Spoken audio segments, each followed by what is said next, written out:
Então hoje aqui no Pod Psi a gente vai falar um pouquinho com dois conselheiros tutelares que eu convidei, né? Conselheira tutelar Fabiana e o conselheiro tutelar Johnny.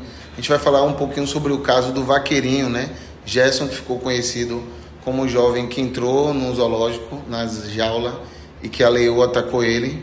E o que a gente tem de informação é que ele, quando ele entrou, ele falou que queria domar os leões, ele tinha esse sonho, tinha essa história, né? Todo esse pensamento construído. E a gente ficou muito triste com a situação toda que aconteceu. Como é que um jovem conseguiu adentrar no zoológico, entrar numa jaula, né, de um animal irracional? Para os nossos conselheiros tutelares, né? Assim, o que é que a gente percebe no dia a dia, assim, que a saúde mental é muito negligenciada, principalmente quando tem os equipamentos como o CAPS, como outros equipamentos, né, os gestores e de alguma forma as políticas públicas, elas não são levadas a sério muitas vezes quando temos casos de saúde mental, como foi o de Gerson Vaqueirinho, que ele desde pequeno foi abandonado, foi negligenciado, muito cuidado deles. Eu queria saber como é que vocês, conselheiros, enxergam aí, né, dentro do dia a dia de trabalho, se tem casos similares que vocês identificam, e quais são os percalços aí, os desafios que vocês encontram no dia a dia, né, quando a gente precisa fazer uma abordagem, uma intervenção, ou até algum nível de acolhimento para evitar, né, o pior, que seria a perda da vida.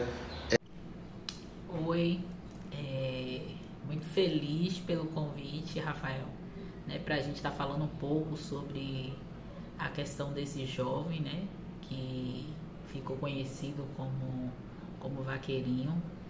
E quando a gente parte para pensar nessa questão, né, das políticas públicas voltado para o público, em atenção, né, e cuidado com a mente, a gente percebe a fragilidade que a gente tem dentro desse sistema, né? E ouvir o relato da colega conselheira tutelar, a gente se remete a situações que a gente vive no cotidiano, né? Muitas das vezes não necessariamente para uma questão de cuidado com a mente, mas diversas outras situações, né? Então a negligência, ela parte muitas das vezes da família, e quando falta esse amparo familiar, que é o momento do Estado entrar, a gente também vê esses entraves, né? E a realidade, né, do Vaqueirinho, a gente vê aí diante das apresentações, depois desse fato triste, a gente vê como o Conselho Tutelar veio tentando aplicar as medidas que assegurasse a esse menino, né, a esse jovem, a ele, todo o acompanhamento contínuo que era necessário ele ter diante da situação em que ele vivenciava. Então, assim, o jovem vivia dentro de um contexto familiar que não tinha o amparo, né, não por uma negligência, vamos dizer assim, direta, né, que essa família não quisesse assistir esse jovem, mas por limitações também desses familiares, né? Então, nesse caso, a gente percebe a vulnerabilidade social, a gente percebe a necessidade de a gente ter uma rede que realmente acolha, que atenda e que faça uma análise real da situação de cada indivíduo, para que ele seja protegido e tenha os seus direitos assegurados, como determina as nossas legislações. Boa noite, doutor Rafael, tudo bem? É um prazer falar com o senhor. Né? Eu sou coordenador do Conselho Tutelar aqui de Vera Cruz, e essa pergunta é muito importante, né? Muito importante mesmo. Notamos que tem aumentado muito os casos de problemas psicológicos, né? O senhor sabe que eu abusei muito do senhor, muito mesmo, porque o conselho ele requisita serviços. O conselho ele não produz serviços, não faz serviços, ele requisita de toda a rede municipal e até de estadual, como a polícia, como o Ministério Público, muita coisa, né? A gente tem acesso. E nesse caso de Vaqueirinho, né, notamos uma negligência mesmo, né? um rapaz preso 16 vezes. Eu vi agora, nesse instante, ele falando com os olhares perdidos, palavras sem sentidos. É muito notório que ele tinha problemas mentais. E isso já era para ser notado nas prisões, né, que ele teve, né, e quando ele era de menor também, né, menor de idade, provavelmente foi encaminhado para muitos lugares. Isso deveria ser, deveria ter muito cuidado dele, muito cuidado. Como o senhor falou, o conselho vai até 18 anos, mas, né, existem outros órgãos municipais que cuida. Ele tinha que ser monitorado sempre, cuidado. Provavelmente não teria sido preso essa quantidade toda se ele tivesse sido monitorado e cuidado, né? Eu acho que nós fomos negligentes. Nós, estou falando todo o sistema.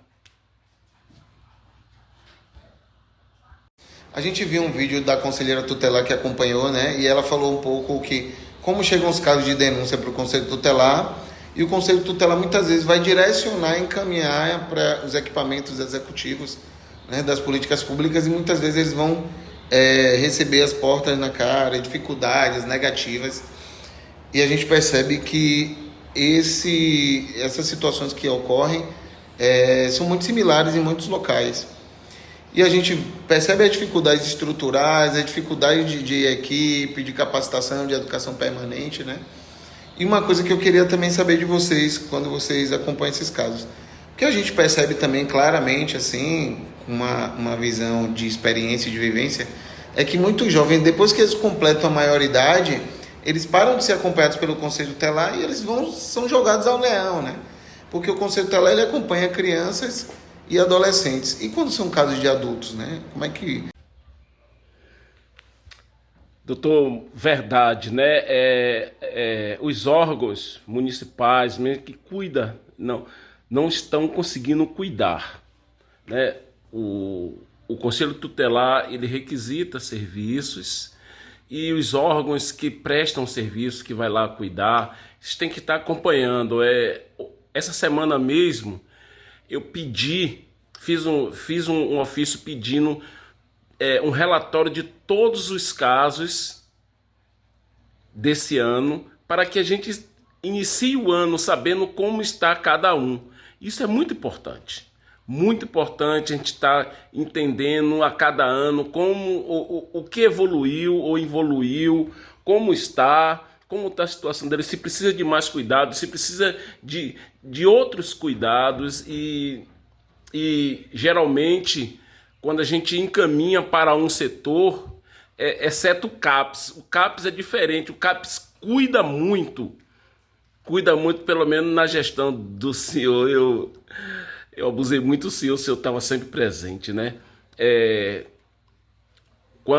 O CAPS cuida, mas tem outros que vai lá, olha como está e não liga mais. E acontece o que aconteceu com o Vaqueirinho, né? Essa negligência de não estar cuidando sempre olhando como está, se ele precisa de mais cuidado, se evoluiu, se precisa de outros profissionais. Se não fizermos isso, vamos perder muitos, né? E hoje parece que esse caso de Vaqueirinho parece ser isolado, né? Não, querido. Não. É muita gente aqui. Muita gente com problema psicológico, né? Muitos adolescentes, muitas crianças também, mas muitos genitores com problemas que vai estar prejudicando o crescimento saudável de crianças e adolescentes. Muitos pais com problemas. E aí vai desembocar nos filhos com problemas também. E aí a gente está perdendo muitos, e a gente não está cuidando. Isso é um olhar de um conselheiro tutelar. Nós não cuidamos como deveríamos cuidar. O Conselho Tutelar, ele é um órgão de proteção para crianças e adolescentes.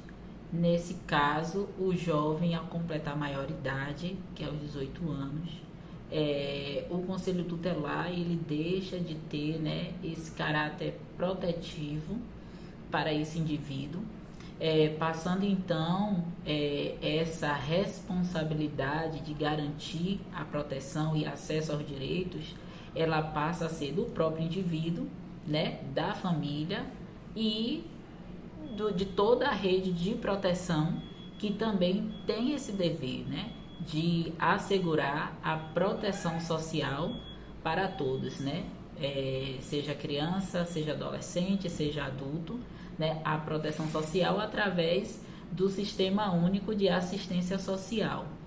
Então, no caso de uma situação como essa, mesmo completando a maioridade, o Conselho Tutelar, deixando de estar ali, vamos dizer assim, tutelando o direito desse jovem, cabia à rede de proteção social, que já deveria vir fazendo esse acompanhamento, assegurar que ele estivesse em sociedade, sendo assegurado a ele todos os outros serviços, né?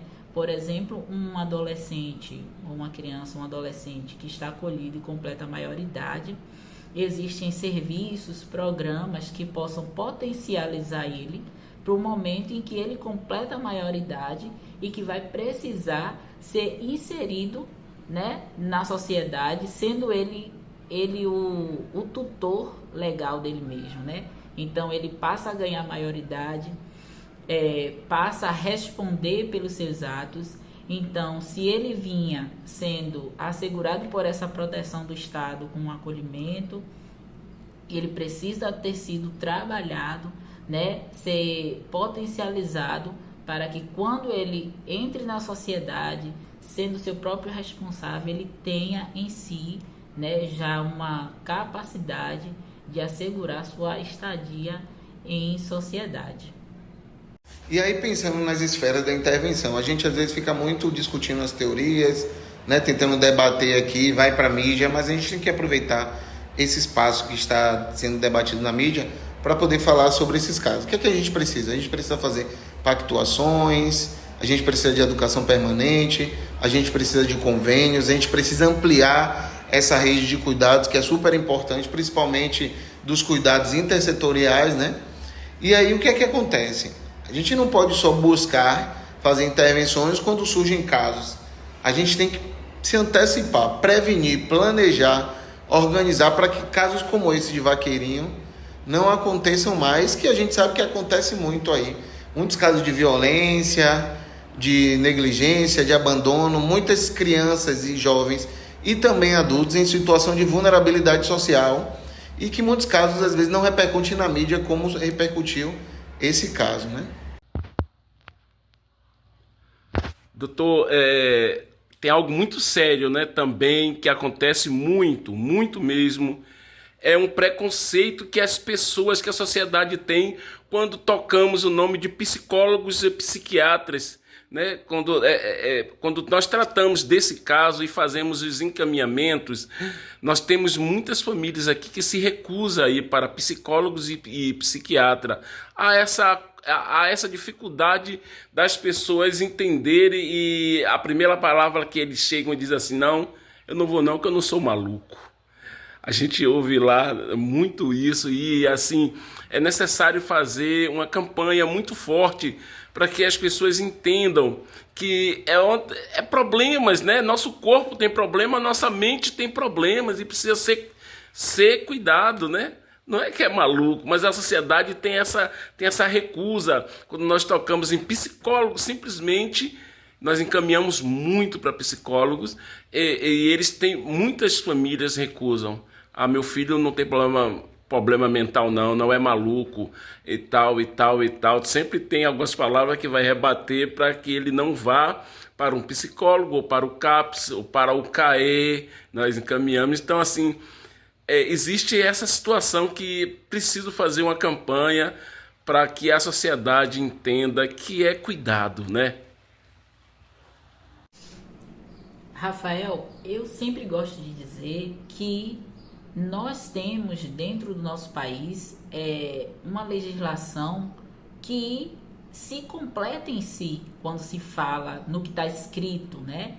A gente tem um sistema único de saúde que é um modelo muito amplo, é uma política pública essencial que, se você parte para analisar e ver qual é a proposta do SUS para atender o cidadão brasileiro, ela é muito completa para assegurar, né, o acesso à saúde do indivíduo. A gente tem um sistema único de assistência social que tem a finalidade de garantir a proteção social.